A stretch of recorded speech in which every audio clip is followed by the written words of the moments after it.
Salut les amis, nous allons monter aujourd'hui une Baetis Rodani en cul de canard.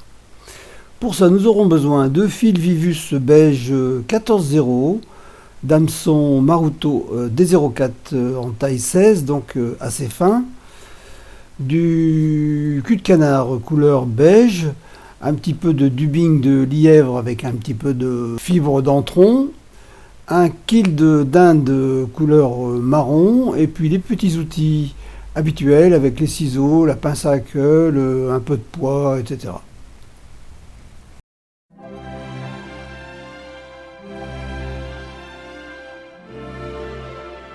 On commence par poser le fil Vivus sur la hampe de l'hameçon, et on posera juste ensuite l'aile en cul de canard, et donc en formant le corps conique juste derrière. Avant même de former les cercles, on pourra masquer les restes de cette aile en cul de canard.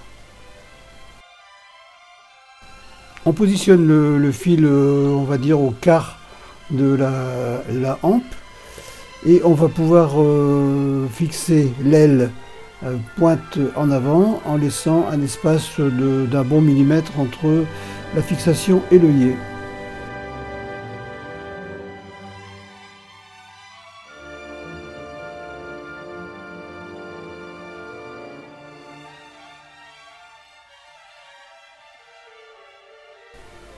Donc une fois fixé par quelques tours, on coupe l'excédent et on va pouvoir le masquer avec le fil de montage en commençant à monter un corps conique avant même de fixer les cercles.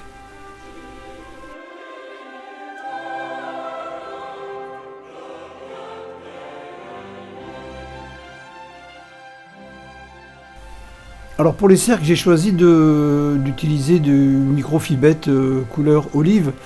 Parce qu'ici on a une Baetis Rodani avec des cercles qui vont être de la longueur à peu près équivalente à celle de la hampe, c'est une éphémère, et avec un corps couleur beige marron qui correspond à peu près à cette variété d'insectes.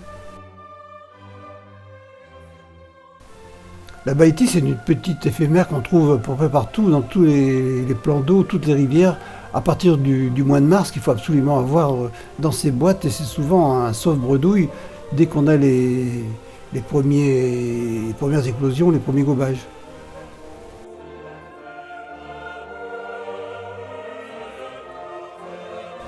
Donc on fixe bien les cercles, on coupe l'excédent de ces microfibettes, et on va venir former le corps conique pour ensuite revenir tout au bout à la courbure et pouvoir y fixer le corps en quille de dinde.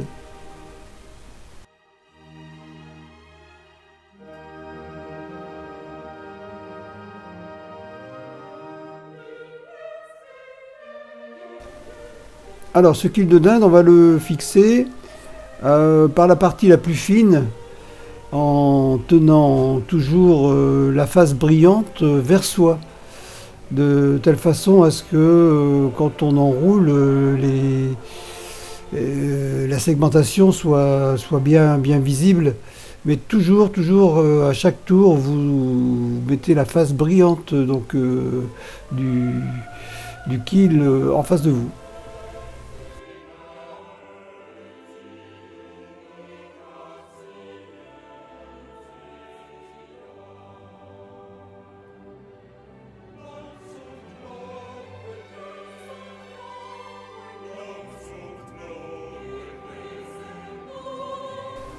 Avant d'enrouler le quille de dinde, je vais mettre une petite goutte de vernis sur le corps, ce qui donnera une meilleure adhérence au quille, qui risquera moins de glisser par la suite.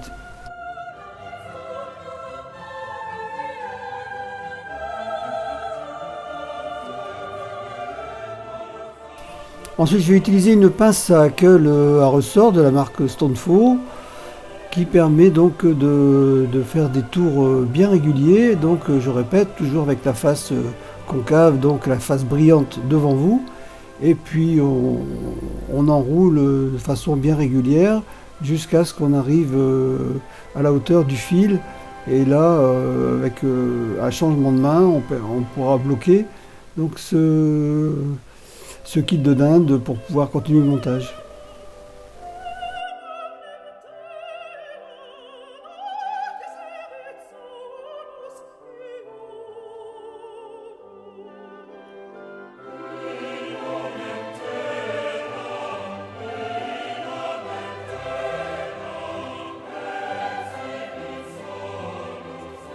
Alors on va ajouter un petit thorax sur cette mouche, sur cette éphémère, qui permettra en même temps de simuler les pattes.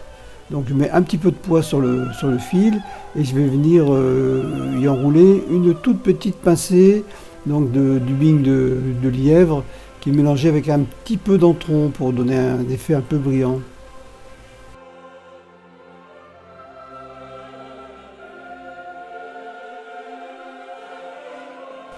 Alors je commence par faire un premier tour derrière l'aile, puis devant, et je reviens derrière et devant, voilà, plusieurs fois, et à la fin je redresse le tout et je fais le nœud final.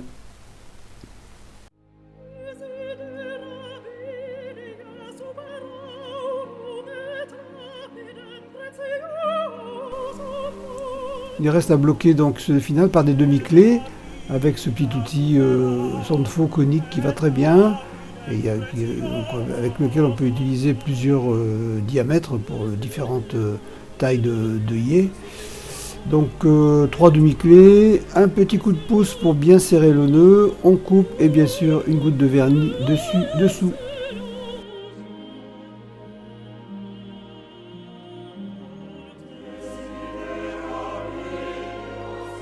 Toujours essuyer avec le doigt l'excès de vernis et passer un petit racleur dentaire pour pouvoir libérer complètement le yé, être sûr de ne pas avoir de problème au moment du montage de la mouche.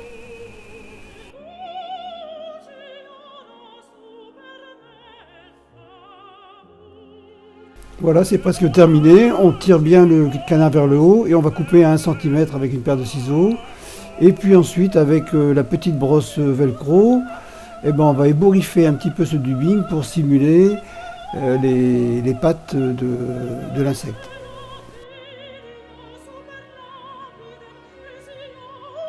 Voilà, cette petite Baetis rhodani est terminée. Je vous souhaite de bien vous amuser en la montant.